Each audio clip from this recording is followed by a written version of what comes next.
오늘은 1517년 마틴 루터와 함께 시작된 종교개혁 운동의 505주년이 되어지는, 그래서 기념하는 예배의 자리입니다.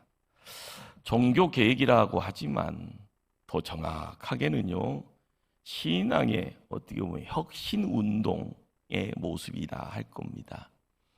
당시 부패한 교회의 혁신을 일으키는 운동이 독일 비텐부르크 대학 교회의 정문에 루터가 질문서를 붙이는 데서 시작되었습니다.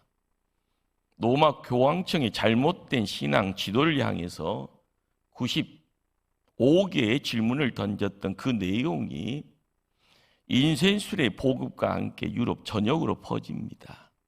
루터의 신앙 개혁 운동, 그걸 통하여서 개신교회가 탄생되어진 겁니다.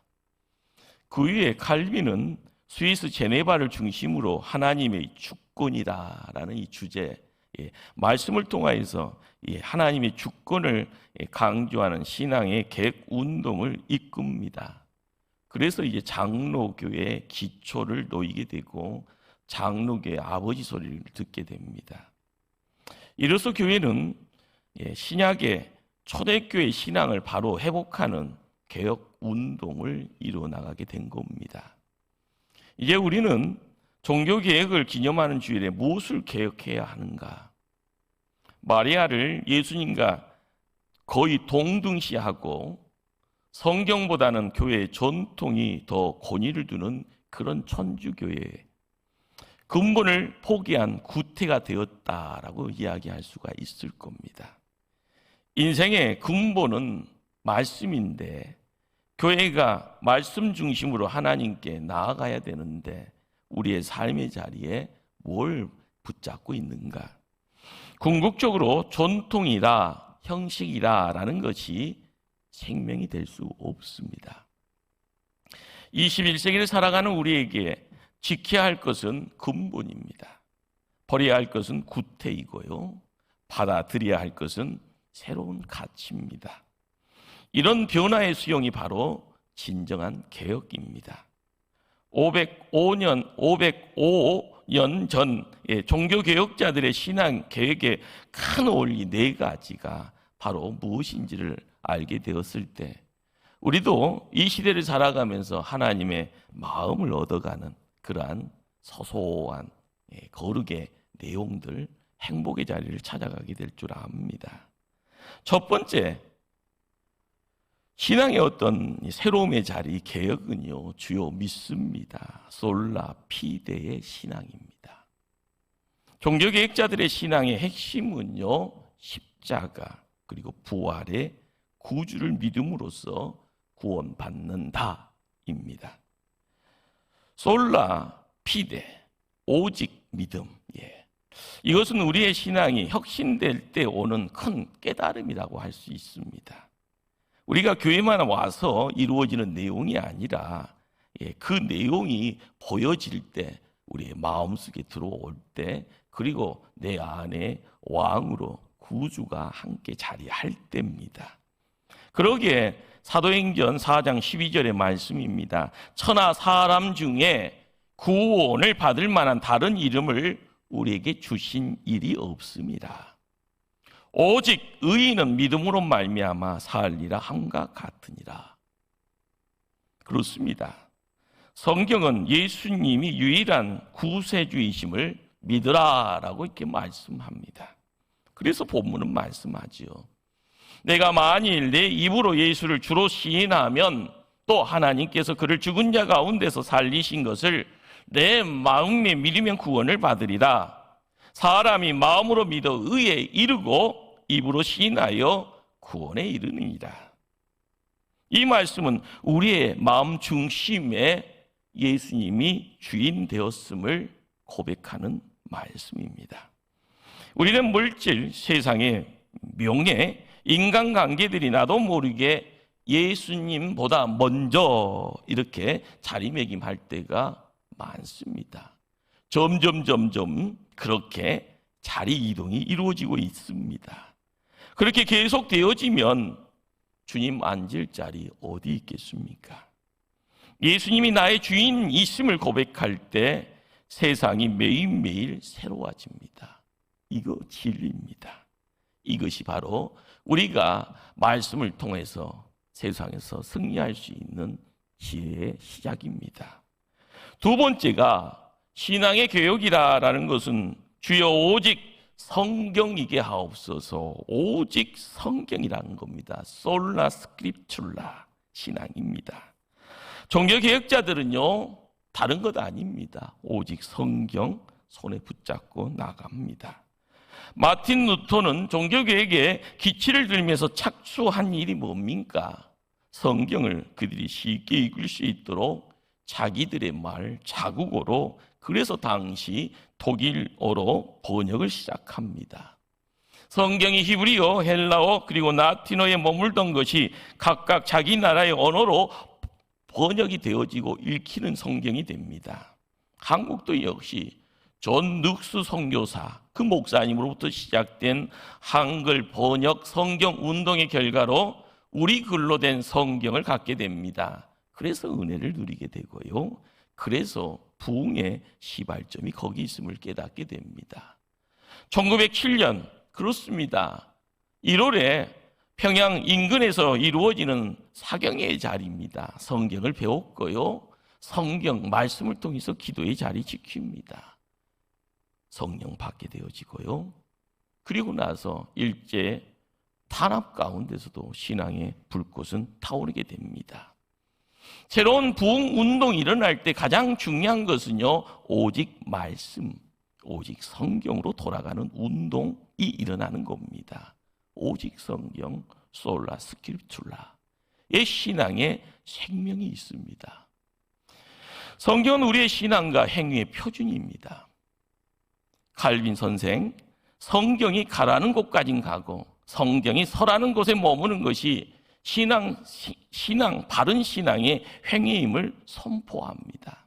우리는 구약 성경을 읽어감에 있어서 하나님이 이스라엘 백성들을 광야에서 훈련시킬 때 모든 삶의 내용들을요, 불기둥과 구름기둥에 모든 것을 맞추게 합니다. 움직이면 움직여라, 멈추면 멈추라. 눈에 보여지는 하나님의 산 증인이 거기 있었고 살아있는 실체가 불기둥, 구름기둥이 되어져 이스라엘 백성과 광야의 세월을 함께합니다. 그렇습니다. 누구나 성경의 약속 안으로 들어갈 수 있습니다. 오직 성경으로. 이제 우리 교회가 일으킬 경건 부흥 어떤 선교 운동의 핵심은요, 성경입니다. 성경으로. 우리가 외쳐지는 이 구호가 바로 우리의 삶의 자리에서요, 모든 삶의 새로움의 시작이 되어지고요, 나를 강건하게, 나를 더 크게 만들어가게 할 줄 압니다. 성경은 잘 읽혀지지 않습니다. 그러나 베스트셀러라고 이야기 되어집니다. 손에까지는 주어져 있지만은 이것이 읽혀지고요, 이것이 나에게 생명이 되어지고요, 생명되어질 때 내 삶 속에 피가 되고 살이 되어지는 그 자리에 역사가 시작되는 겁니다. 목포초대교회가 부흥되어지기를 열망하는 성도님들은 말씀 앞에 무릎 꿇어야 되고요, 말씀을 읽어야 되고요, 그 말씀이 나의 생명이 되어지기를 기도해야 될 줄 압니다.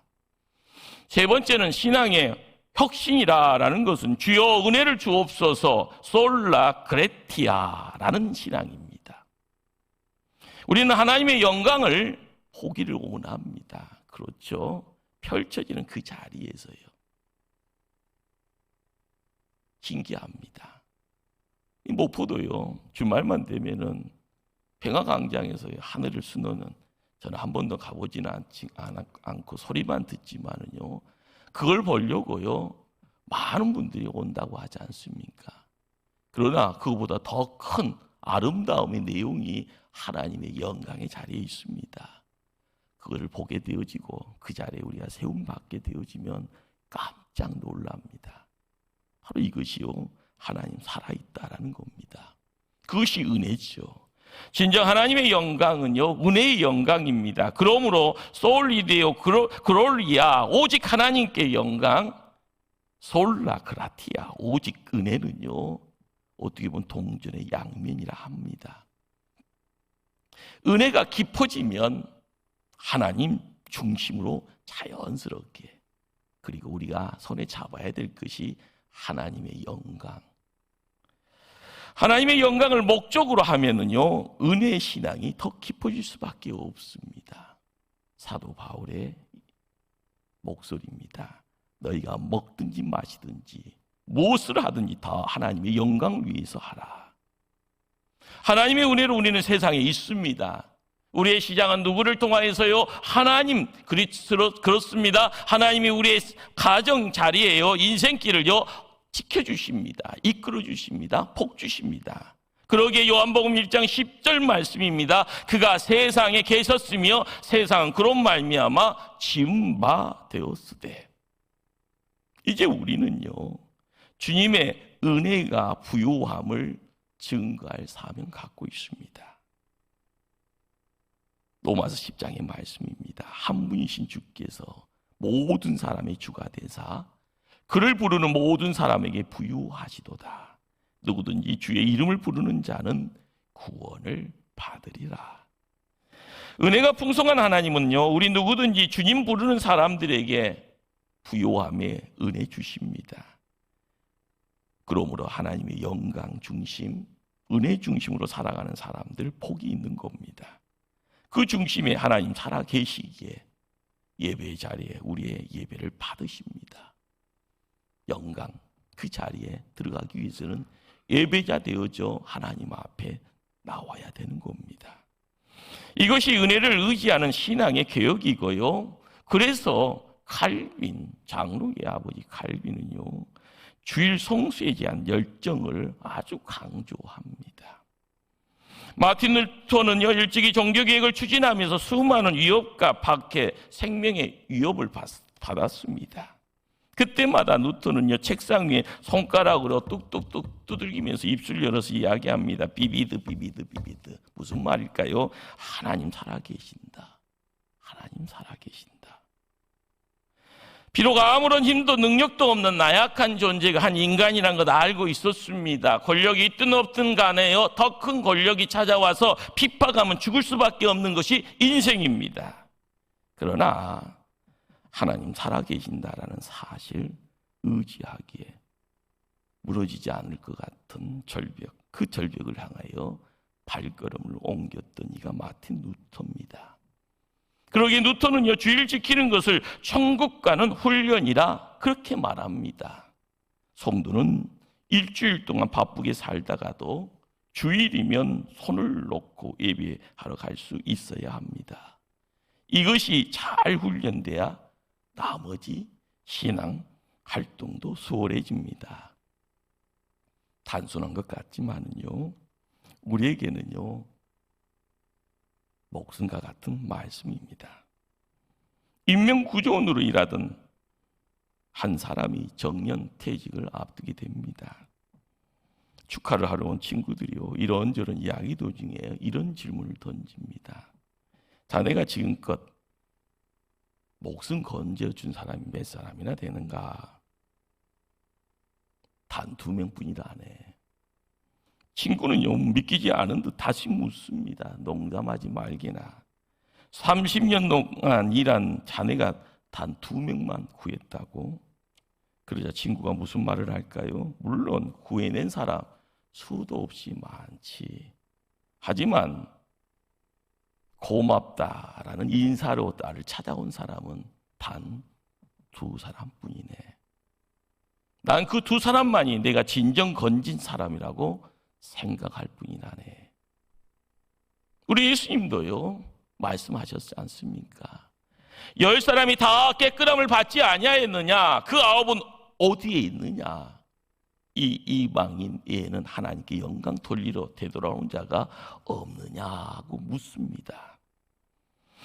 우리는 감사함으로 이렇게 모였습니다. 그 감사는요, 하나님 통하여서 이루어지는 감사입니다. 내가 잘나서 하나님 앞에 나오는 것 아닙니다. 그냥 감사합니다. 못나서 감사하고 죄인이 있어서 감사하고요, 항상 실수하고 잘못하니까 감사합니다. 내 가정 지키시고요, 내 성령의 자리 지켜주시고 이 어려운 때 나를 지켜주시고 힘들지만 나를 숨쉬게 있게 해주신 것 감사합니다.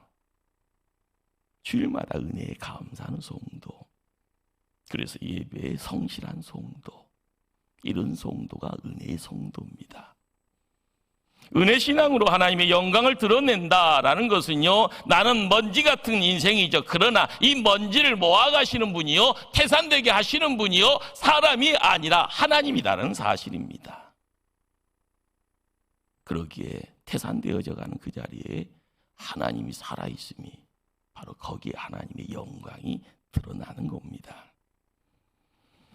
넷째로 신앙의 혁신은요, 주요 하나님 앞에서 곱난 대오의 신앙입니다. 칼빈의 중요한 신앙은요, 그가 하나님 앞에서 행한다라는 그런 마음 자세였습니다. 이것은 어떻게 보면 한자로 이야기하면 신전입니다. 하나님 앞의 의식이죠. 이것을 라틴어로 콤난 데오라라는 유식한 분들이 이런 말을 많이 씁니다. 바로 이 콤난 데오는요, 우리의 삶을 통제할 수 있는 유일한 도구가 됩니다. 그러기에 사도 바울이 말합니다. 우리가 살아도 주를 위해서 살고 죽어도 주를 위해서 죽나니 그러므로 사나 죽으나 우리가 주의 것이로다. 홈난데요의 신앙, 하나님 앞에서의 신앙, 이것은요, 믿음의 선진들이 누구나 이 말씀 앞에 무릎 꿇었습니다. 하나님 보이지 않는다고요? 그러나 믿음으로 하나님이 내 앞에 계심을, 하나님이 나를 지켜보고 계심을요, 아무리 힘들고 죽을 것 같은 그 상황 속에서도 하나님이 나를 지켜보신다. 하나님이 나를 도와주신다. 하나님이 나를 품어주신다. 그러기에 항상 이 신앙은요, 끝까지 가는 겁니다. 그러기에 하나님 앞에서 화목해야 되고요, 그래서 사랑해야 되고요, 그래서 그 사랑의 실천의 내용을 가지고 주변 사람들을 붙잡을 때 삼겹줄의 역사가 드러나는 겁니다. 마태복음 5장 23절 24절 말씀입니다. 그러므로 예물을 제단에 드리려다가 거기서 내 형제들에게 원망 들을 만한 일이 있는 것이 생각나거든 예물을 제단 앞에 두고 먼저 가서 형제와 화목하고 그 후에 와서 예물을 드리라.